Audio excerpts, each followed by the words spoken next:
Good morning. I really am appreciating the chance to share some stories. They've been locked up in my heart for a long time, and I've wanted to figure out a way I could share them. And so I'm trying this new medium to see if it works, and I hope you can appreciate some of the stories and some of the ideas I share. But one of the stories I heard recently was was a lady by the name of William Wallace went to see their doctor with her three boys. They were robust, very healthy boys, and they were romping around. She had them there to take their shots before school started. And just as she was waiting for them, a little girl was sitting across the room, and she had braces on her. And obviously she had what was the problem back in the early in the 30s and 40s, and that was what's called infantile paralysis. And she had this problem. And she looked at Mrs. Wallace, and she said, "You know, I'm going to get to walk. The doctor told me that I can walk in a few days or a few weeks, and I'm going to get to walk. It's so wonderful that I can walk." And just about that time, a lady came out with a little boy. And when she saw the lady, she knew that the lady was the mother of the girl with the paralysis. And she felt so sorry for her. And then she looked again at the boy, and she discovered that he had a withered hand. And she was appalled, and she felt so bad for the family. And the girl, or the mother, had the boy by one hand, and she took her daughter with braces by the other hand, and they laughed together as they walked out of the doctor's office.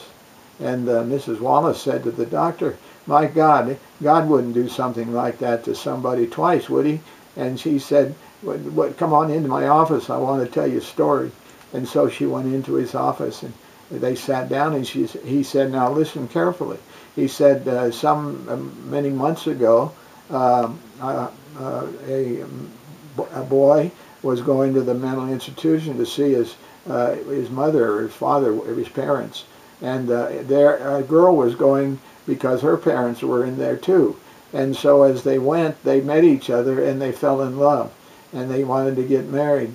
And so they were concerned about, if they had children, would what happened to their parents be what might happen to their children. So they came to see me, and I told them precious little of what I knew, and they decided, well, what they wanted to do is they wanted to adopt some children.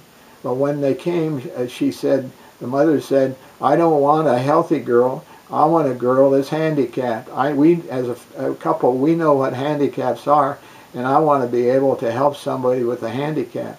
And he said, "You know, they found the boy, and I found the girl for them." And he said, "You know, they're happy because they are doing something for somebody else. They're willing to help others who have handicaps." And one of the greatest things that we can ever do is to be open to reaching out to people who are hurting.